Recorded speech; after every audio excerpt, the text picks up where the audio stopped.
பரிசுத்த நாமத்துக்கு மகிமை உண்டாகட்டும். ஆண்டவரும் உலக மீட்பருமாகிய இயேசு கிறிஸ்துவின் நாமத்திலே உங்களை வாழ்த்துகிறேன். இந்த நாளின் செய்திக்காக நாம் எடுத்துக்கொண்ட வசனம் ரோமர் எழுதின நிருபம் 12வது அதிகாரம் 2வது வசனம். நீங்கள் இந்த பிரபஞ்சத்திற்கு ஒத்த வேஷம் தெரியாமல் தேவனுடைய நன்மையும் பிரியமும் பரிபூர்ணமான சித்தம் இன்னதென்று பகுத்து அறியத்தக்கதாக உங்கள் மனம் புதிதாகிறதுனாலே மறுரூபம் ஆகுங்கள். செய்தி என்னன்னா, இந்த பிரபஞ்சத்துக்கு ஒத்த வேஷம் தரிக்கப்படாதான். நம்ம மனம் புதிதாக வேண்டும். அல்லேலூயா. நம்முடைய மனம் என்ன ஆகணும்னா மறுரூபமாக வேண்டும். நம்ம மனசு மறுரூபமானாதான் ஏசப்பா திரும்ப வரும்போது நம்முடைய சரீரம் மறுரூபமாகும். அல்லேலூயா. நம்மளுடைய மனம் மறுரூபமாகும் போது, இந்த மனம் எப்படி மறுரூபமாகணும்னு சொன்னா, நம்மளுடைய சொந்த காரியம் அல்ல, ஆண்டவருடைய நன்மை என்ன, அவருடைய பிரியம் என்ன, அவருடைய பரிபூர்ணமான சித்தம் என்ன அப்படின்றத பகுத்து அறிந்து செயல்பட வேண்டும். அல்லேலூயா. பகுத்து அறிந்து செயல்பட வேண்டும். அதுதான் பகுத்தறிந்து. இப்ப ஒரு பூனைய பாருங்க. ஒரு பூனை வீட்டுக்குள்ள வந்துருது. ஸ்டவ் மேல நீங்க ஒரு பாத்திரம் நிறைய பால் வச்சிருக்கீங்க. அந்த பால் ரொம்ப சூடா இருக்கு. பூனை என்ன பண்ணும்? வாய் வச்சுட்டு சூடா இருக்கிற உடனே குடிக்காம போயிடும். அது எதனால குடிக்காம போகுது? சுடுன்றதுனால குடிக்காம போகுது. அந்த பாலை குடிச்சா தப்பு அப்படின்னு நினைச்சு குடிக்காம போதா? இல்ல, அது குடிச்சா சுடும். அப்ப இதுதான் பகுத்தறிவு. என்னன்னா, அந்த பூனைக்கு பகுத்தறிவு இல்ல, அதனால அது சுடும் சொல்லிட்டு போகுது. ஆனா மனுஷங்க நாம எப்படி இருக்கணும்னு சொன்னா, பகுத்தறிவு நமக்கு இருக்கு. 7வது அறிவு ஆண்டவர் நமக்கு கொடுத்திருக்கிறார். இதை செய்யக்கூடாது. ஆமென். அல்லேலூயா. இது நல்லது, இது நல்லது அல்ல அப்படின்றது நமக்கு தெரியும். ஆகவே அந்த பகுத்து அறிந்து நம்ம மனச மறுரூபப்படுத்த வேண்டும். அல்லேலூயா. ஆமென். அல்லேலூயா. இப்ப ஒரு தோட்டம் இருக்கு. அந்த தோட்டத்துல ஒருத்தவங்க மரம் வச்சிருக்காங்க ஒரு வீட்டுல. அந்த மரத்துல இருந்து இருக்கிற கனியை நம்ம போய் என்ன பண்ணக்கூடாது? பறிக்க கூடாது. ஏன்னா அது இன்னொருத்தவங்க வீட்டோடைய மரம், அந்த அவங்களுக்கு சொந்தமானது. ஆமென். அப்ப இயற்கையாகவே அதை நம்ம எடுக்க கூடாது. ஆனா நம்ம அதை விட்டுட்டு இல்ல அவங்க அதை சுத்திலும் வேலி போட்டு வச்சிருக்கிறாங்க, அதை சுற்றிலும் எலக்ட்ரிசிட்டியில வேலி போட்டிருக்காங்க, நம்ம போனா கரண்ட் நம்மள சுற்றுறோம், அதனால நான் போய் எடுக்க மாட்டேன் அப்படின்னா அது கரெக்டா? தப்பு. ஆமே. அவங்க வேலி போட்டாலும் அவங்க வேலி போடாம இருந்தாலும் அந்த மரம் அவங்களுக்குரியது, அந்த கனி அவர்களுக்குரியது, அது எனக்கு சொந்தமானது அல்ல. அல்லேலூயா. இதுதான் பகுத்து அறிகிறது. பகுத்து அறிந்து நம்ம என்னவாகணும்னா மறுரூபமாக வேண்டும். ஆமென். எப்படி மறுரூபம்? இந்த பிரபஞ்சத்துக்கு ஒத்த வேஷம் தரிக்காம மறுரூபம் ஆகணும். ஆமென். அப்ப இந்த பிரபஞ்சத்துக்கு ஒத்த, பிரபஞ்சம்னா என்ன? உலகம். உலகம்னா எப்படி? இந்த பூமியா? இந்த பூமி அல்ல, இந்த பூமியின் மேல இருக்கிற நீங்களும் நானும். அல்லேலூயா. ஒரு மக்கள், ஒரு கூட்டம், ஒரு கலாச்சாரம், அந்த காரியங்கள் தான் உலகம் என்று சொல்லப்பட்டிருக்கிறது. அல்லேலூயா. அப்ப இங்க பவுல் சொல்றாரு, நீங்க இந்த பிரபஞ்சத்துக்கு ஒத்த வேஷம் தரிக்காதீங்க அப்படின்னு சொல்றாரு. அப்படின்னா என்ன அப்படின்னு சொன்னா, இந்த உலகம் ஒரு வேஷத்துல இருக்கு. ஆனா அதே போல தேவ பிள்ளைகளும் அந்த வேஷத்துக்குள்ள போக கூடாது. அல்லேலூயா. ஏன்னா தேவ பிள்ளைகள் பிரித்தெடுக்கப்பட்டவங்க. ஆமென். நம்ம இந்த உலகத்துக்கு ஒத்தவர்கள் அல்ல. அதனாலதான் மனம் புதிதாகணும், மறுரூபமாகணும். ஏன் மனம் மறுரூபமாகணும்? இந்த மனசுலதான் எல்லாமே தோன்றும். எண்ணங்கள், நம்மளுடைய ஆசைகள், நம்மளுடைய எல்லாமே எங்க தோன்றுதுன்னா இந்த மனசுலதான் தோன்றும். அப்ப இந்த மனசுல நல்லதும் தோன்றும், இந்த மனசுல கெட்ட காரியங்களும் தோன்றும். அப்ப ஆண்டவர் சொல்றார், நம்ம கெட்ட காரியத்துல இல்ல, நல்ல காரியத்தை நினைச்சு மறுரூபமாகுங்க. அல்லேலூயா. நீங்க நம்ம வாசிக்கலாம். 1 கொரிந்தியர் புஸ்தகம் 2வது அதிகாரம் 6வது வசனம். அப்படி இருந்தும் தேறினவர்களுக்குள்ளே ஞானத்தை பேசுகிறோம், இப்பிரபஞ்சத்தின் ஞானத்தை அல்ல, அழிந்து போகிறவர்களாகிய இப்பிரபஞ்சத்தின் பிரபுக்களுடைய ஞானத்தை அல்ல.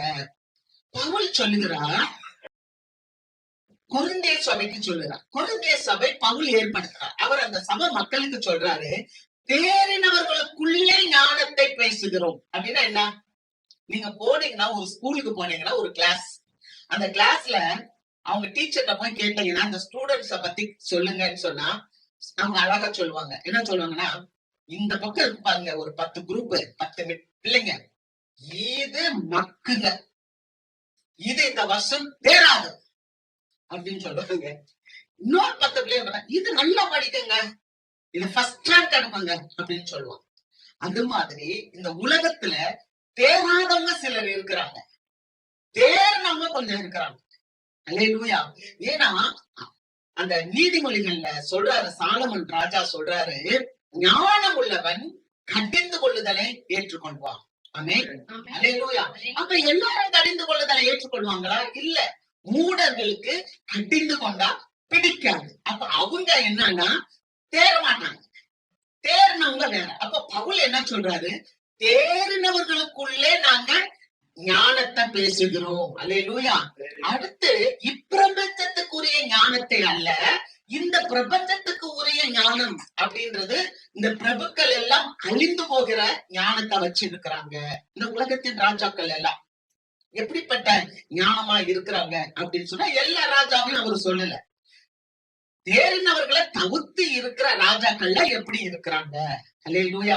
சில ராஜாக்கள், இப்ப நீங்க வேதத்துல வீட்டுல போய் படிச்சு பார்த்தீங்கன்னா, உபாகமம் புஸ்தகம் 17வது அதிகாரம் 15ல இருந்து 20 வசனங்களை நீங்க வீட்டுல போய் வாசித்தீங்கன்னா, அங்க ஆண்டவர் நமக்கு ஒரு கட்டளை கொடுக்கிறார். ஏற்கனவே யாத்திராகமம்ல ஆண்டவர் கட்டளை கொடுத்தார். அல்லேலூயா. என்ன 10 கட்டளைகள் அப்படின்னு சொல்லி கொடுத்தார். அடுத்து புதிய ஏற்பாட்டிலையும் அவர் கட்டளைகளை கொடுத்திருக்கிறார். The Great Commandments அப்படின்னு சொல்லி கட்டளைகளை கொடுத்தார். புதிய ஏற்பாட்டு கட்டளை என்ன? புதிய ஏற்பாட்டு கட்டளையில எல்லாரும் ஞானஸ்தானம் எடுக்கணும், எல்லாரும் அவருடைய சரீரமாகிய அப்பத்தையும் அவருடைய இரத்தமாகிய திராட்சரசத்தையும் நம்ம பருகணும். அடுத்து உலகமெங்கும் புறப்பட்டு போய் நம்ம அவருடைய சுவிசேஷத்தை சொல்லணும். ஆமென். இது அவருடைய கிரேட் கமாண்ட்மெண்ட்ஸ். ஆனா பழைய ஏற்பாட்டுல 10 கட்டளையை கொடுத்தார். இப்ப ராஜாக்களுக்காக ஒரு காரியத்தை சொல்றாரு. என்னன்னு சொன்னா, அதுதான் உபாகமம்ல இருக்கு. என்ன சொல்றாருன்னா, நீங்க ஒரு தேசத்துல குடியிருக்கும் போது நான் தெரிந்து கொண்ட ராஜாவை உங்களுக்கு ஏற்படுத்துங்க. அல்லேலூயா. நம்ம ஒரு ராஜாவை செலக்ட் பண்றோம் அப்படின்னா, ஆண்டவர் தெரிந்து கொண்ட ஒரு ராஜாவை தான் நம்ம செலக்ட் பண்ணணுமா. 2வது, அந்த ராஜா எப்படி இருக்கணும்னா நம்முடைய இனத்தவராய் இருக்க வேண்டும். அங்க இருக்கு, நீங்க படிங்க. 3வது, அந்த ராஜா என்ன பண்ணக்கூடாதுன்னா அதிகமான குதிரைகளை சேர்க்க கூடாது. அல்லேலூயா.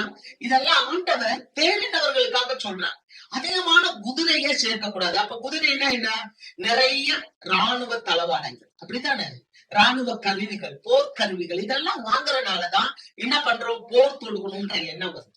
அதனாலதான் ஆண்டவர் ராஜாக்களுக்கு என்ன சொல்றாருன்னா, அதிகமான குதிரையை நீ சேகரிக்க கூடாது, குதிரைகளை வாங்கிட்டு வாங்கன்னு சொல்லி மக்களையும் எகிப்துக்கு அனுப்பக்கூடாது. அப்படின்னா என்னன்னா, நிறைய போர்க்கருவிகளை வாங்கி அதுக்குரிய வரிச்சுமைகள் எல்லாம் மக்கள் மேல போட்டு அவங்களை கஷ்டப்படுத்தாம நீங்க போர் குதிரைய வாங்கக்கூடாது. அடுத்து, ஒரு ராஜா நிறைய பெண்களை திருமணம் செய்யக்கூடாது. அல்லேலூயா. அடுத்து, அவன் அரசு கட்டில்ல உட்காரும் போது அந்த ராஜா என்ன செய்யணும்னா, லேவியன்ட்ட போய் வேதத்தை வாங்கி அந்த வேதத்தை தன்னுடைய மனசுல எழுதி, தன்னுடைய நோட் புக்ல மனசுல எல்லாம் எழுதி வச்சு அதன்படி நீதியா நியாயமா நடக்கணும். அல்லேலூயா. தேசத்தை நடத்தணும், தேசத்தின் குடிகளை நடத்தணும். ஆமென். கர்த்தரை விட்டு அவன் பின்வாங்கி போக கூடாது. அதுக்காக இந்த வேத புஸ்தகத்தை கற்றுக்கிடணும். கர்த்தரை விட்டு பின்வாங்கி போகாம சகல விதமான சகோதரர்களுக்கும் மேல இருமாப்பா இல்லாம எல்லாரும் ஒண்ணு போல மக்களுடைய நலவாழ்வை நினைச்சு அவன் வாழ்ந்தா நெடுநாள் அவன் அரசனா இருப்பான். அல்லேலூயா. இது ஆண்டவர் கொடுத்தது. இன்னைக்கு அப்படிப்பட்ட ஆட்சி பார்க்க முடியுதா? இன்னைக்கு ஜனங்கள் தத்தளிக்கிறாங்க. காரணம் என்ன தெரியுமா? மக்கள் ஆளுகை செய்கிறவர்களுடைய அதிகார பசியினால ஜனங்கள் அழிந்து கொண்டு இருக்கிறாங்க. நீ பெரியவனா, நான் பெரியவனா, என் தேசம் பெருசா, உன் தேசம் பெருசா, இப்படின்னு சொல்லி ஜனங்கள் ஒருவருக்கு ஒருவர் என்ன பண்றாங்க? அடிதடியில இறங்கி அன்பு இல்லாம போய் அதனால என்ன ஆகுதுன்னா நாட்டுல பல பஞ்சங்கள், பல கஷ்டங்கள், பல காரியங்கள்லாம் நடந்து கொண்டிருக்கு. அதனாலதான் பவுல் சொல்றாரு, அழிந்து போகிற பிரபுக்களுடைய ஞானத்தை பத்தி நான் பேசல. நாங்க என்ன பேசுறோம்னா தேறினவர்களுக்குள்ளே நான் ஞானத்தை பேசுகிறோம். அல்லேலூயா. இந்த யாக்கோபு என்கிறதான ஒரு சகோதரன், இயேசு கிறிஸ்துவனுடைய சகோதரன் யாக்கோபு, புதிய ஏற்பாட்டு காலத்துல அவர் எழுதுறார், ஒரு காரியத்தை எழுதுறார், வாசிக்கிறார்.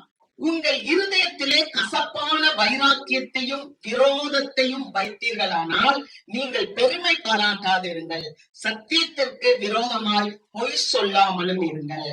இப்படிப்பட்ட ஞானம் மரத்தில் இருந்து இறங்கி வருகிற ஞானமாயிராமல் லௌகீக சம்பந்தமானதும் ஜென்ம சுபாவத்துக்கு உரியதும் பேய்த்தனத்துக்கு அடுத்ததுமாய் இருக்கிறது.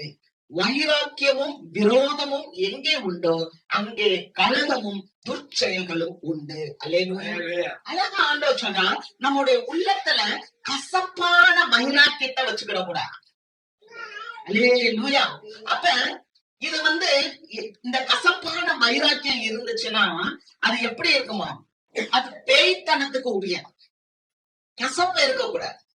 இது லௌகீக சம்பந்தமானது. நம்ம மனசை யாரும் பார்க்க மாட்டாங்க. நிறைய பேர் வெளியில செய்யற பாவம் தெரிஞ்சிடும். ஒருத்தர் திருடன்னா நீ திருடன் அப்படின்னு தெரிஞ்சிடும். ஒருத்தம்மா தப்பு பண்றாங்க அப்படின்னா இவங்க இந்த மாதிரி தப்பா இருக்கிறாங்க, ஒரு மனுஷன் தப்பா இருக்கான் அப்படின்னு சொல்லிடலாம். ஆனா மனசுக்குள்ள இருக்கு பாத்தீங்களா, அது ஆண்டவனுக்கு தான் தெரியும். அதனாலதான் வேதம் சொல்லுது, மனுஷன் முகத்தை பார்க்கிறான், கர்த்தரோ இருதயத்தை பார்க்கிறார்.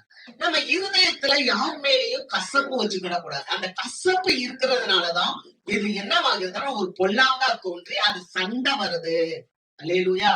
அது என்ன கொண்டு வருதுன்னா வைராக்கியம், விரோதம்.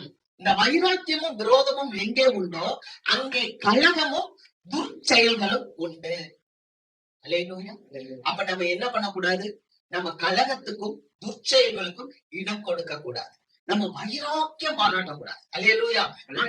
தப்பா என் மூஞ்சில முழிக்கவே கூடாது அப்படி சொல்லிடுறோம் இல்லையா? இவங்க இந்த பக்கம் இருந்தால இருக்கவே முடியாது அப்படி சொல்றோம் இல்லையா? ஆனா வேதத்துல அதுக்கு இடம் இல்லை. அல்லேலூயா.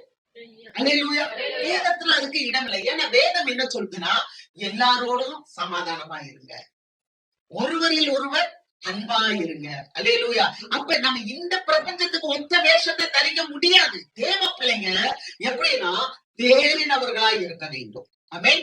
தேறினவர்களுக்குள்ள வார்த்தை ஆண்டவர் பேசுறார். ஆமென். கனவா இல்லாம இருக்கும். வைராக்கியம் இருந்தா கனகம் வரும்.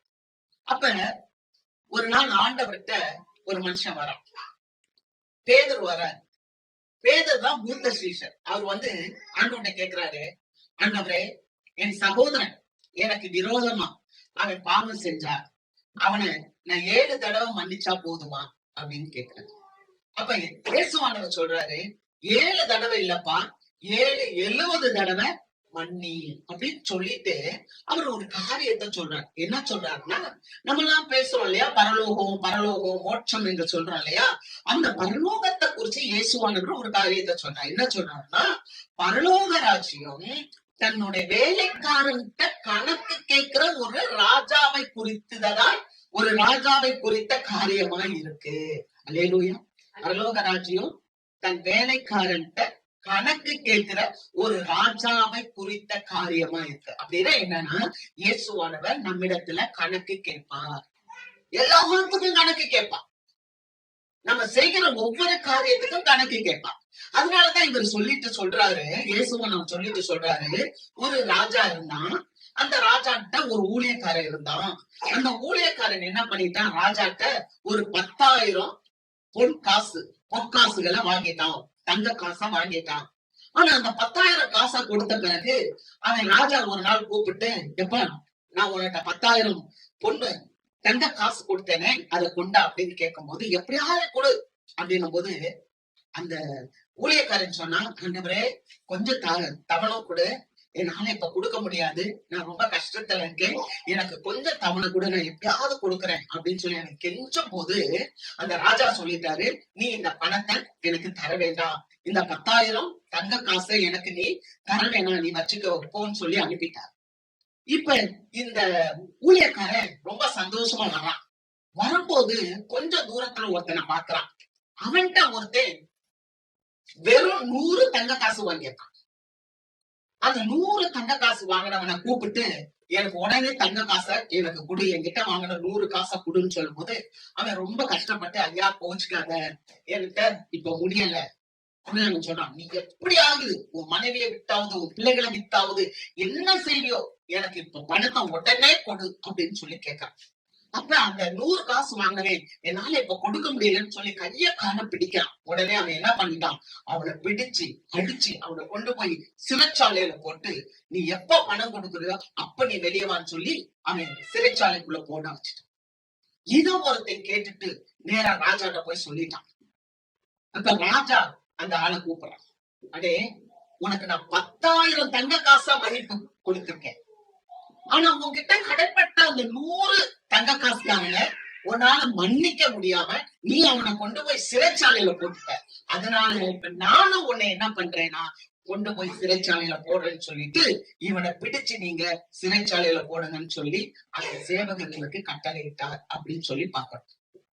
சொல்லிட்டு அவர் சொல்றாரு, மத்தேயு 18:35, நீங்களும் அவனவன் தன் தன் சகோதரன் செய்த தப்பிதங்களை மனப்பூர்வமாய் மன்னியாமல் போனால் என் பரமபிதாவும் உங்களுக்கு இப்படியே செய்வார் என்றார். அல்லேலூயா.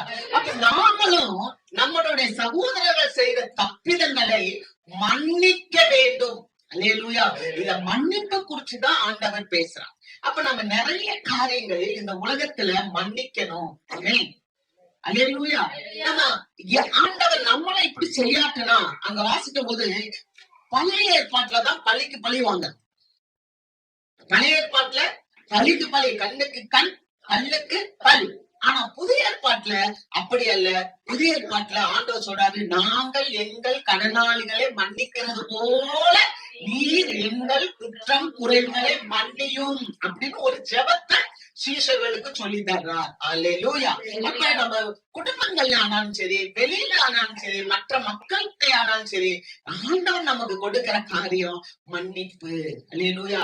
ஆண்டவர்கிட்ட ஒரு முறை ஒரு மனுஷன் வந்து கேட்டான், ஆண்டவரே நீர் என்னை எவ்வளவாய் நேசிக்கிறீர்? அல்லேலூயா. அப்ப ஆண்டவர் சொன்னா, நான் இவ்வளவா நேசிக்கிறேன்னு சொல்லி சிலுவையில அப்படியே தலையை தொங்கி அவர் காண்பித்தார். அல்லேலூயா. அப்ப தன்னுடைய ஜீவனையே கொடுக்கிற அளவுக்கு ஆண்டவர் நம்முடைய பாவங்களை மன்னித்ததுனால நாமும் ஒருவருக்கு ஒருவர் மன்னிக்க கடனாளிகளா இருக்கிறோம். அல்லேலூயா. அப்ப இந்த யாக்கோபு பரத்திலிருந்து வர்ற ஒரு ஞானத்தை பத்தி சொல்றார். அல்லேலூயா. பரத்துல இருந்து விண்ணில இருந்து வர்ற ஒரு ஞானம் எப்படி இருக்குன்னா வாசிக்கலாம். யாக்கோபு 3:17. பரத்திலிருந்து வருகிற ஞானமோ முதலாவது சுத்தம் உள்ளதாயும், பின்பு சமாதானம், சாந்தம், இணக்கம் உள்ளதாயும், இரக்கத்தாலும் நற்கனிகளாலும் நிறைந்ததாயும், பட்சபாதம் இல்லாததாயும், மாயமற்றதாயும் இருக்கிறது. நீதியாகிய கனியானது சமாதானத்தை நடப்புகிறவர்களாலே சமாதானத்திலே விதைக்கப்படுகிறது. அல்லேலூயா. அப்ப விண்ணிலிருந்து வர்ற ஒரு ஞானம் இருக்கு. ஆமே. இந்த விண்ணிலிருந்து வர்ற ஞானம் நம்மளை என்ன பண்ணும்னா மறுரூபம் அடைய செய்யும். அல்லேலூயா. இந்த விண்ணிலிருந்து வர்ற ஞானம் எப்படி இருக்குதுன்னா அது முதலாவது சுத்தம் உள்ளதா இருக்கு. அல்லேலூயா. எப்படி இருக்கு? பாத்தீங்கன்னா என்ன தெரியுமா, எதையுமே எதிர்பார்க்காது. எதையுமே எதிர்பார்க்காது. நான் இதை செஞ்சா இது நடக்குமா, நோனமா, அப்படிலாம் எதிர்பார்க்காது. இந்த பரத்துல இருந்து வர்ற ஞானம் சுத்தம் உள்ளதா இருக்குமா. வேதம் சொல்லுது, சுத்தம் உள்ளவனுக்கு எல்லாம் சுத்தமா, சுத்தம் உள்ளவனுக்கு எல்லாம் பயப்படணும். ஆண்டவர் சொல்றாரு, அந்தந்த நாளுக்குரிய பாடு அந்தந்த நாளுக்கு போதும். ஆமே. அல்லேலூயா. பரத்துல இருந்து வர்றது சுத்தம் உள்ளதா இருக்கும். இரண்டாவது அது எப்படிப்பட்டதா இருக்குது, அது சமாதானம், சாந்தம், இணக்கம் உள்ளதா இருக்கு. இணக்கம்னா என்ன, இறங்கி போகும். அல்லேலூயா. இந்த நட்பு எனக்கு வேணும் அப்படின்னா நம்ம என்ன பண்ணுவோம், இறங்கி போகும். அல்லேலூயா. அப்ப நமக்கு இவ்வளவு ஒரு சந்தோஷம் வந்துடும். அதுதான் சந்தோஷம், சமாதானம் எங்க இருக்குன்னா இணங்கி போறது. அடுத்து அவர் என்ன சொல்றாரு, நற்கனிகளாலும் நிறைந்ததாலும் பட்சபாதம் இல்லாதது. பட்சபாதம் இருக்கக்கூடாது, வீட்டுல கூட பட்சபாதம் இருக்கக்கூடாது. பட்சபாதம்னா என்ன? நடுநிலைமையோட இருக்கணும். அதுதான் மாயமற்றதா இருக்கணும், வெளிவேடமா இருக்கக்கூடாது. அல்லேலூயா. வெளிவேடமா இருந்துச்சு பாத்தீங்களா, அத்தி மரம் அப்படியே செழுமையா இருந்துச்சு, மரத்துல ஃபுல்லா இலைகளா. ஆனா ஆண்டவர் போய் தேடினார், கனி இல்ல. அப்ப அந்த மரத்துல இருந்து வர்ற அந்த ஞானம் எப்படின்னா வெளிவேடமா இருக்க, ஒரிஜினலா இருக்கும். அல்லேலூயா. இன்னைக்கு உலகத்துல நீங்க பாத்தீங்கன்னா ஒரிஜினலே பிடிக்காது. ஏன்னா டூப்ளிகேட்டா அட்ராக்ஷனா இருக்கும், கவர்ச்சியா இருக்கும். அப்படிதான் நம்ம கவர்ச்சியில போய் விழுந்துடக்கூடாது தேவ பிள்ளைங்க. அல்லேலூயா. அப்ப தேறினவர்களுக்குள்ளே பவுல் பேசுறார். எப்படி பேசுறாரு? இந்த யாக்கோபு சொல்றது மாதிரி விண்ணிலிருந்து வருகிற இந்த ஞானமானது சுத்தம் உள்ளதாகவும், இணக்கம் உள்ளதாகவும், சாந்தம் உள்ளதாகவும், சமாதானம் உள்ளதாகவும், நற்கிரியைகளை செய்வதாகவும், நடுநிலை உள்ளதாகவும், அது மாய்மாலம் இல்லாமல், வெளிவேடம் இல்லாமல் சுத்தமா இருக்கும். அல்லேலூயா. அது மாத்திரமல்ல, இது சமாதானத்தை விதைக்கிறவர்களாலே சமாதானம் உண்டாகும். ஆமென். நம்ம என்னவோ திருச்சபை சமாதானத்தை விதைக்க வேண்டும். நம்ம தேவன் சமாதானத்துக்கு என்று அழைத்திருக்கிறார். சமாதானம் பண்ணுகிறவர்கள் பாக்கியவான்கள், பரலோக ராஜ்யம் அவர்களுடையது. அல்லேலூயா. சமாதானம் பண்ணுகிறவர்கள் பாக்கியவான்கள், அவர்கள் தான் தேவனுடைய புத்திரர்கள் எனப்படுவார்கள். ஆக இந்த ஒரு காரியம் என்னன்னு சொன்னா, தேறினவர்களுக்குள்ள இப்பிரபஞ்சத்தின் ஞானத்தை அல்ல, தேறினவர்களுக்குரிய ஞானத்தை பவுல் பேசுகிறார். ஆமென்.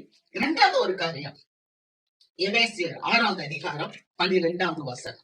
ஏனெனில் மாம்சத்தோடும் இரத்தத்தோடும் அல்ல, துரைத்தனங்களோடும் அதிகாரங்களோடும் இப்பிரபஞ்சத்தின் அந்தகார லோக அதிபதிகளோடும் வான மண்டலத்தில் உள்ள பொல்லாத ஆவிகளின் சேனைகளோடும் நமக்கு போராட்டம் உண்டு.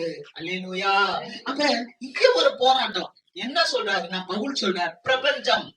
இப்ப பிரபஞ்சத்தை தான் பேசுறோம். முதல் காரியம், ஆண்டவர் இந்த பிரபஞ்சத்துக்குரிய ஞானத்தை அல்ல. இந்த பிரபஞ்சத்துக்குரிய ஞானத்தை பேசுறவங்க அழிந்து போயிடுறாங்க. அதனாலதான் ஆண்டவர் மன்னிப்பை பத்தி பேசுறார். நீ மன்னிச்சுட்டேன்னு சொன்னா நீ நல்லா இருப்ப எல்லாத்துலயும். ஆமென். நீ பெருசு நான் பெருசு அப்படின்ற ஒரு போட்டி மனப்பான்மை வராது. ரெண்டாவது, இந்த பிரபஞ்சத்துல தேவ பிள்ளைகளுக்கு என்ன இருக்குன்னா ஒரு போராட்டம் இருக்கு. அல்லேலூயா. அந்தகார லோகாதிபதிகளோட, இப்பிரபஞ்சத்தின் அந்தகார லோகாதிபதிகளோடும் வான மண்டலத்தில் இருக்கிற பொல்லாத சேனைகளோடும் நமக்கு போராட்டம் உண்டு. அப்ப இந்த பிரபஞ்சத்துல ஒரு அந்தகாரம் இருக்கு, இந்த உலகத்துல ஒரு இருள் இருக்கு. அந்த இருளுக்கும் தேவ பிள்ளைகளுக்கும் போராட்டம் உண்டு. அல்லேலூயா. இந்த இருளுக்கும் தேவனுடைய பிள்ளைகளுக்கும் எப்போதும் போராட்டம். நீங்க நினைக்க கூடாது, இப்ப ஒரு நபரை பார்த்துட்டு இவருக்கும் எனக்கும் போராட்டம் அப்படின்னு. அவருக்கும் நமக்கும் போராட்டம் இல்ல. ஏன்னா வேதம் தெளிவா சொல்லுது, மாம்சத்தோடும் இரத்தத்தோடும் அல்ல. அல்லேலூயா. அப்ப நம்ம எப்படி இருக்கோம்? மாம்சத்துல இருக்கோம். நமக்குள்ள என்ன இருக்கு? ரத்தம் இருக்கு. அப்ப அதே மாதிரி எனக்கு எதிராக இருக்கிற உங்களுக்குள்ள என்ன இருக்கு? மாம்சம் இருக்கு, ரத்தம் இருக்கு. அப்ப எனக்கும் உங்களுக்கும் போராட்டம் வராது. அப்ப யாருக்கும் வரும்னா, இந்த வான மண்டலத்துல இருக்கிற ஒரு பொல்லாத சக்தி, பிரபஞ்சத்துல இருக்கிற அந்தகார லோக அதிபதி. அந்தகாரம் என்றால் இருள். இருள இருக்கிறவனுக்கும் தேவ பிள்ளைக்கும் போராட்டம் இருக்குது. அல்லேலூயா. அதனாலதான் இயேசுவானவர் நல்ல ஒரு செய்தியை கொடுத்து பேசிக்கிட்டே இருக்காரு யோவான்ல. அப்படி பேசிட்டே இருக்கும் போது நீங்க கடைசியா பாத்தீங்கன்னா, யோவான் 14:30 பாத்தீங்கன்னு சொன்னா ஆண்டவர் சொல்றாரு, இனி நான் உங்களுடன் அதிகமாய் பேசுவதில்லை, இந்த உலகத்தின் அதிபதி வருகிறான், அவனுக்கு என்னிடத்தில் ஒன்றுமில்லை. அல்லேலூயா. இந்த பிசாசு இருக்கிறான் பாத்தீங்களா, அவனுக்கு எதிர கூட கூட நீங்களும் நானும் பேசக்கூடாது. ஆமென். இது ஒரு நல்ல யுக்தி, இது ஒரு நல்ல ஸ்ட்ராட்டஜி. என்னன்னா, பிசாசுகிட்ட பேசவே கூடாது. பேய் ஓட்டுறவங்க பாத்தீங்கன்னா, ஏன் வந்திருக்க, நீ யாரு, உன் பேர் என்ன அப்படின்னு கேட்பாங்க. இயேசு என்கிட்ட அதை கேட்டுட்டாரு, இயேசு நாமத்துல போ. அல்லேலூயா. அது கேக்குது, எங்களை கிடக்குவா இங்க வந்து எங்களை விட்டு ஓடுது. ஆனா இவரு சொல்றாரு, எங்கேயுமே நீ யாரு என்ன, ஒரே ஒரு இடத்துல யாருன்னு போது வெளியே போ, அதோட வெளியே போ. அல்லேலூயா. அப்ப தேவ பிள்ளைகளுக்கு என்னன்னா, அந்தகாரத்துல ஒரு இருள் இருக்கு. அந்த இருளுக்கும் நமக்கும் எப்போதும் போராட்டம் இருந்துட்டே இருக்கும். அந்த போராட்டத்துல தேவன் நமக்கு ஜெயம் கொடுக்கிறார். அல்லேலூயா. நீங்க நல்லா கவனிங்க.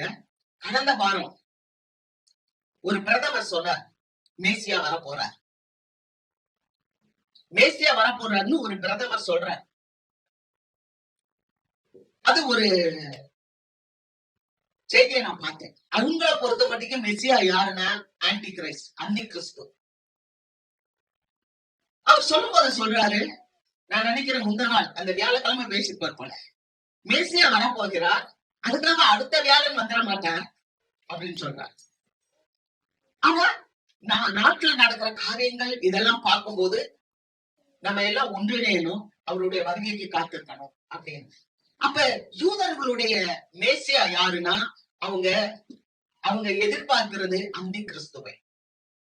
ஆண்டவராக இயேசு கிறிஸ்து சொன்னார், யோவான் எழுதின நற்செய்தி நூல் 5வது அதிகாரம் 43வது வசனத்துல, நான் என் பிதாவின் நாமத்தினால் வந்திருந்தும் நீங்கள் என்னை ஏற்றுக்கொள்ளவில்லை. வேறொருவன் தன்னுடைய சுய நாமத்தினாலே வருவான், அப்போது நீங்க அவனை ஏற்றுக்கொள்வீங்கன்னு சொல்றார். அல்லேலூயா.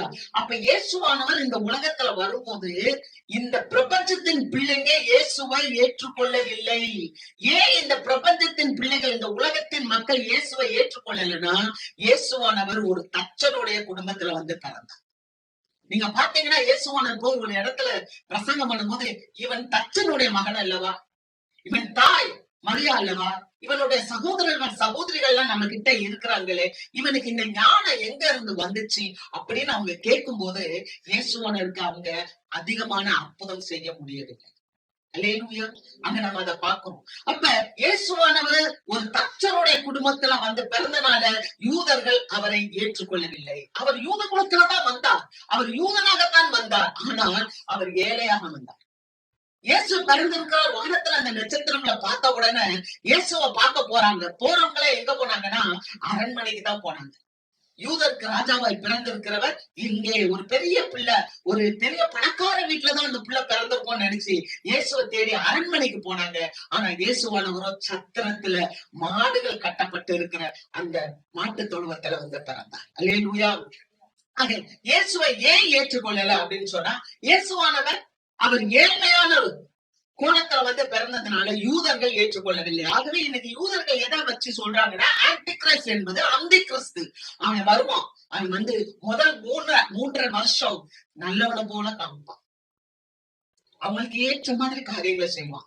அடுத்த 3.5 வருஷம் மகா உபத்திரவ காலம், அவங்கள போட்டு மாட்டி வதைக்கும் போதுதான் அவன் கடவுள் இல்ல அப்படின்னு சொல்லிட்டு அப்பதான் யூதர்கள் என்ன பண்ணுவாங்கன்னா மேசியாவை இயேசுவை ஏற்றுக்கொள்வார்கள்.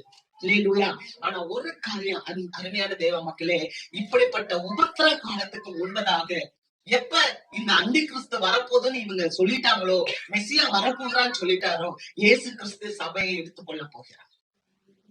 அல்லேலூயா. இந்த சபையை எடுத்துக்கொள்ள போகிறார். இந்த சபையத்தான் முதல்ல இயேசுவானவர் அவரோட எடுத்துக்கொள்வார். அதுதான் நம்ம அவருக்கு ஆயத்தமாக வேண்டும். அல்லேலூயா. ஏன்னா சபை உபத்திரவ காலத்துல இருக்காது. உச்சக்கரத்துல வர்ற சோதனைக்கு உன்னை தப்பிக்கொள்ளும்படி நான் காப்பேன்னு சொன்னார். யாரு தப்பிக்கொள்ளும்படி காப்பார்? சபையை, திருச்சபைய. அப்ப அதுக்குதான் திருச்சபைக்குள்ள ஜனங்கள் வர்றோம். அல்லேலூயா. அப்ப சோதனை காலம் வரும்போது ஆண்டவராகிய இயேசு கிறிஸ்து அவர் வந்து நம்மளை எடுத்துக்கொள்வார். அல்லேலூயா. அந்த நிச்சயம் நமக்கு இருக்க வேண்டும். ஆமென். இப்ப இங்க பாக்குறோம், இப்பிரபஞ்சத்தின் அதிபதிக்கும் நமக்கு என்ன இருக்குன்னா போராட்டம் இருக்கு. ஆண்டவராகிய இயேசு கிறிஸ்து ஒரு ஊமையை சொல்றார். என்ன ஊமை சொல்றாருன்னா, விதைக்கிறவனுடைய விதைகளை பத்தி பேசுறான். அல்லேலூயா. ஆனா விதைக்கிறவனுடைய விதையை குறிச்சு பேசும்போது சில விதைகள் வழி அருகே விழுகுது, சில விதைகள் கற்பாறையில விழுகுது, சில விதைகள் முள்ளுகள் உள்ள இடத்துல விழுகுது, சில விதைகள் நல்ல நிலத்துல விழுகுது. நல்ல நிலத்துல விழுந்தது நூறத்தனையால் பலன் தருகிறதுன்னு லூக்கா பதிவு பண்றார். அல்லேலூயா. கர்த்தருக்கு மகிமை. நல்ல கவனிங்க.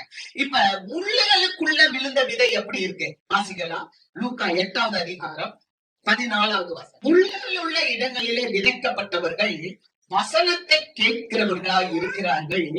கேட்டவுடன் போய் பிரபஞ்சத்துக்குரிய கவலைகளினாலும் ஐஸ்வர்யத்தின் சிற்றின்பங்களினாலும் நெருக்கப்பட்டு பலன் கொடாது இருக்கிறார்கள். பாத்தீங்களா, வசனத்தை கேட்கிறாங்க, முள்ளுகளுக்குள்ள இருக்கிறாங்க. ஆனா அவங்களுக்கு பிரபஞ்சத்துக்குரிய கவலை வந்துருது.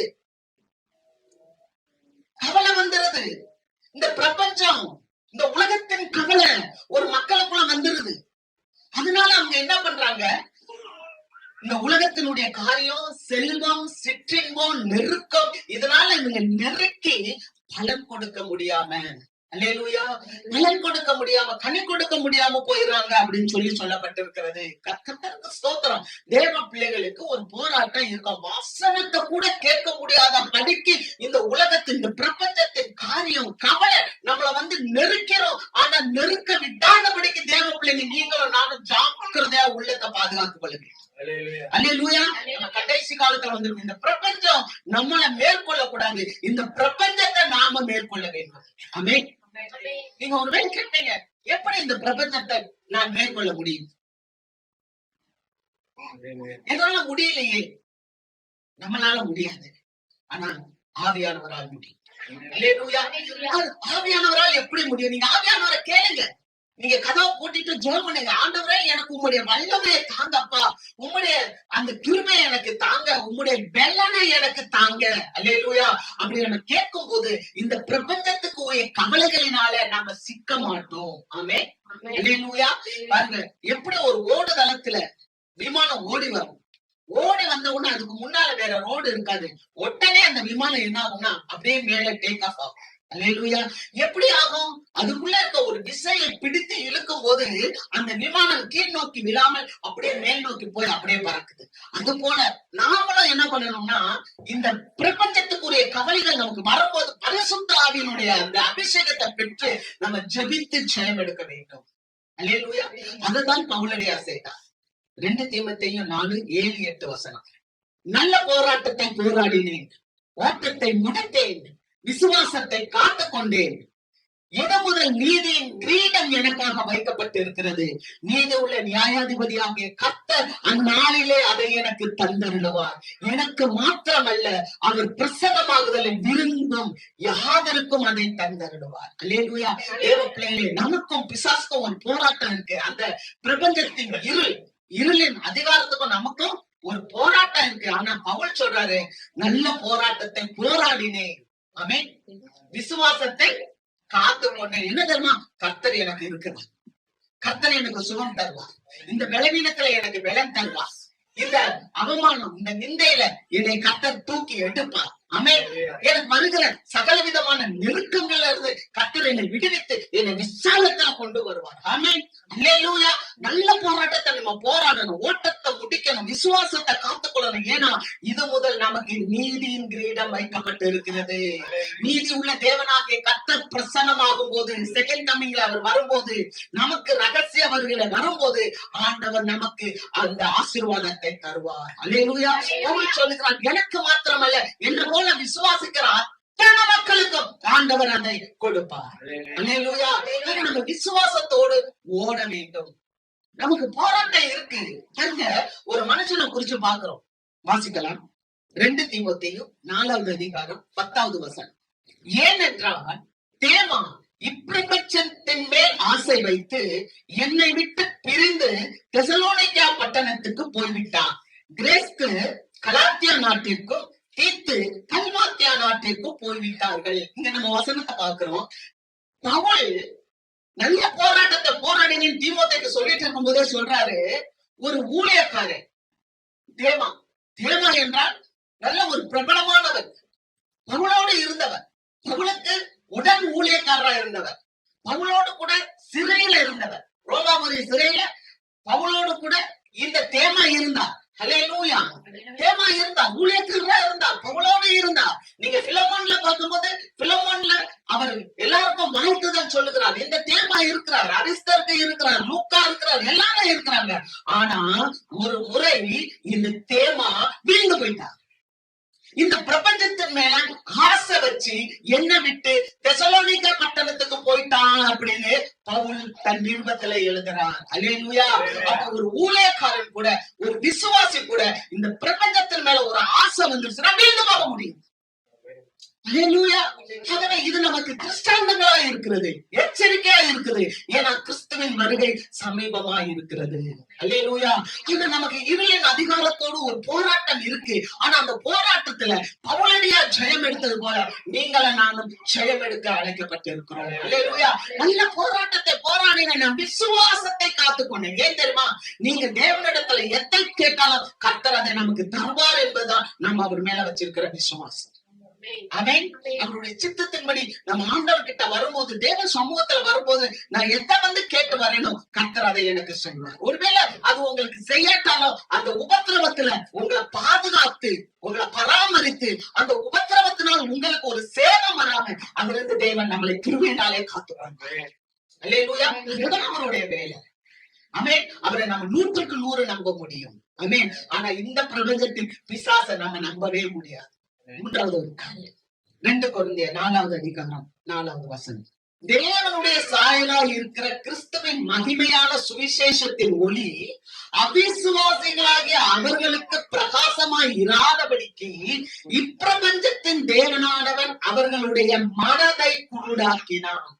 இங்க இந்த பிரபஞ்சத்தின் தேவன் மனச குருடாக்குறான்.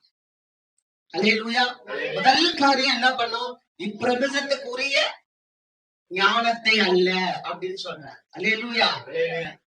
தேறினவர்களுக்குள்ளே நாங்க பேசுறோம். இப்பிரபஞ்சத்துக்குரிய ஞானம், பிரபுக்களுடைய ஞானம் அழிந்து போகிறது. அந்த அழிந்து போகிற ஞானத்தை அல்ல. 2வது, இந்த பிரபஞ்சத்துக்காரன் எப்படி இருக்கிறான்? இருள்ல இருந்து நம்ம கிட்ட போராட்டம். இருளின் அந்தகார லோகாதிபதிகளோடு நமக்கு போராட்டம் உண்டு. 3வது, இந்த பிரபஞ்சத்தின் அதிபதி, இந்த பிரபஞ்சத்தின் தேவனானவன் அவிசுவாசிகளுடைய மனதை குருடாக்க. நம்ம எவ்வளவு ஆண்டவருடைய வார்த்தையை நம்ம சொன்னாலும் கிறிஸ்துவின் மேல நம்பிக்கையா இராத மக்கள் அவர்களுடைய மனது குருடாய் இருக்கும். அல்லேலூயா. கிறிஸ்துவின் மேல நம்பிக்கை வைக்காத மக்களுடைய மனசு எப்படி இருக்கும்னா குருடா இருக்கும். அவன் வந்து என்னன்னா ஆண்டவரை பத்தி எவ்வளவு வார்த்தை சொன்னாலும் அது போக விட மாட்டான். ஏன்னா அவங்களுக்கு என்னன்னா கிறிஸ்துவின் மேல நம்பிக்கை இல்ல. அல்லேலூயா. அவங்க நம்பிக்கை எல்லாம் எதுவா இருக்குது? உலகம், பணம், பதவி, புகழ், ஆட்சி, அதிகாரம், இப்படி இருக்கும். நீங்க அவங்கள்ட்ட போய் ஆண்டவருடைய இந்த காரியத்தை குறிச்சு நீங்க பேசுறீங்கன்னு சொன்னா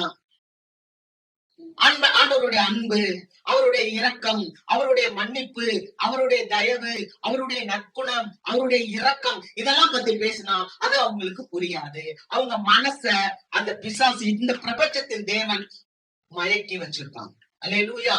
வாசிக்கிறோம் 1 தீமோத்தேயு 4வது அதிகாரம் 1வது வசனம். ஆகிலும் ஆவியானவர் வெளிப்படையாய் சொல்லுகிறபடி பிற்காலங்களிலே மனசாட்சியிலே சூடுண்ட பொய்யருடைய மாயத்தினாலே சிலர் வஞ்சிக்கிற ஆவிகளுக்கும் பிசாசுகளின் உபதேசங்களுக்கும் செவி கொடுத்து விசுவாசத்தை விட்டு வலிவி போவார்கள். அப்ப இங்க யார பத்தி சொல்லிருக்கு அப்படின்னா, ஆவியானவர் வெளிப்படையா சொல்றாங்க. என்ன சொல்றாரு? பிற்காலங்கள்ல, இந்த நாட்கள்ல மனசாட்சியில் சூடுண்ட பொய்யர்கள் நிறைய எழும்புவாங்க. அந்த சொன்னார்ல, கல்ல தீர்க்கதரிசிகள், கல்ல தீர்க்கதரிசிகள், ஊழியர்கள் எழும்புவாங்க. அவங்களாம் எழும்பி என்ன பண்ணுவாங்கன்னா சத்தியத்தை புரட்டி பேசுவாங்க. அப்படி புரட்டி பேசும்போது ஜனங்களுக்கு அது தெரியாது. அதைத்தான் அவங்க ஏத்துக்கிடுவாங்க. அதுதான் வசனம் எனக்கு சொல்றாரு. பொய்யர்கள் எழும்புவாங்க. மாயத்தினாலே வஞ்சிக்கிற ஆவிகளுக்கு, பிசாசுகளின் உபதேசங்களுக்கு செவி கொடுத்து விசுவாசத்தை விட்டு வலிகி போக செய்வாங்க. அல்லேலூயா. சிலர் நம்ம விசுவாசிக்காதபடிக்கு சில மாயங்கள் எழும்புவாங்க. அதனாலதான் ஆண்டவர் என்ன சொல்றாருன்னா, அவிசுவாசிகளுக்கும் விசுவாசிக்கும் பங்கு இல்லை. அல்லேலூயா. கிறிஸ்துவின் மேல நம்பிக்கை இல்லாம வெறும் பொருட்கள் மேலேயே நம்பிக்கை வச்சு நமக்கு ஒருத்தவங்க பேசுறாங்கன்னா அதை கண்டுபிடிச்சிடலாம். அல்லேலூயா. கிறிஸ்துவின் மேல நம்பிக்கை இல்லாம, கிறிஸ்துவ பத்தி மகிமைப்படுத்தாம தன்னை குறித்தே ஒருத்தர் பேசுறாருன்னா நீங்க கண்டுபிடிச்சுக்கிடலாம். அல்லேலூயா. தன்னை குறித்து, தன்னுடைய மேன்மையை குறித்து, தான் எப்படி இருந்தோம் தன்னை அப்படியே குறிச்சு பேசுறாங்கன்னா அவங்க வந்து கிறிஸ்துவின் மகிமையை பேசல, அது அவங்களுடைய மகிமையை பேசுறாங்க. அல்லேலூயா. அதே மாதிரியே அவங்க ஆண்டவருக்கு கொடுத்த முக்கியத்துவத்தை கொடுத்தாம, ஆண்டவருடைய கிருபையை பத்தி பேசாம, ஆண்டவருடைய இரக்கத்தை பத்தி பேசாம, பாவத்தை குறித்து பேசாம, நீதியை குறித்து பேசாம, நியாய தீர்ப்பை குறித்து பேசாம, வெறும் மெட்டீரியல் திங்ஸ் ஆண்டவர் தருவார் நீங்க வாங்க அப்படின்னு சொன்னா தவறு. ஆனா ஒரு கூட்டம் ஆண்டவர் மேல நம்பிக்கை இல்லாத மக்களுக்கு பிசாசு நீங்க ஆண்டவரை பத்தி பேசினா கேட்க மாட்டான். ஏன்னா அவங்க மனதை அவன் குருடாக்கி வச்சிருக்கான். காரணம் என்னன்னா அப்படிப்பட்ட செய்தியே கேட்கிற ஒரு கூட்டத்தாரி இருக்கிறாங்க. அல்லேலூயா. அப்ப ஆண்டவர் உங்களுக்கு எனக்கு நல்ல கவனிங்க. ஆண்டவர்கிட்ட ஒரு நாள் ஒருத்தர் வந்தா, ஒரு பெரிய செல்வந்தன் தான். அவன் கேட்டா ஆண்டவரே நித்திய ஜீவனை பெற்றுக்கொள்ள நான் என்ன செய்ய வேண்டும்? அப்ப ஆண்டவர் சொன்னாரு, இந்த காரியங்களா இதெல்லாம் நான் என் சின்ன வயசுல இருந்து செய்வேன். உன் தகப்பனை தாயை கனம் பண்ணு, நீ என்ன தவிர வேறு தேவர்கள் உனக்கு உண்டாயிருக்க வேண்டாம். இந்த 10 கட்டளைகளை எல்லாத்தையுமே நான் சிறு வயதுல இருந்தே கடைபிடிக்கிறேன். அப்ப ஆண்டவர் சொன்ன, உங்ககிட்ட ஒரு குறை உண்டு. அப்படி என்ன என்கிட்ட ஒரு குறை இருக்கிற போது, நீ போய் உனக்கு உண்டான செல்வத்தை எல்லாம் வித்து தரித்திரம் இருக்க கொடு. இது நல்ல ஒரு காரியம் இல்ல இந்த லெந்து நாள்ல. அல்லேலூயா. உனக்கு உரிய எல்லா செல்வத்தையும் விற்று நீ போய் தரித்திரக்கு கொடுக்கும் போது அவனால அதை செய்ய முடியாது. காரணம் என்னன்னா, இயேசுவை விட பணத்தை நேசித்தான். இயேசுவை விட அவன் பணத்தை நேசித்தான். அதனால அவன் என்ன பண்ணிட்டான்னா துக்கத்தோட போயிட்டான். இந்த வேதத்துல ஆண்டவர்கிட்ட வந்து அத்தனை பேரும் ஆசீர்வாதம் பெற்றாங்க.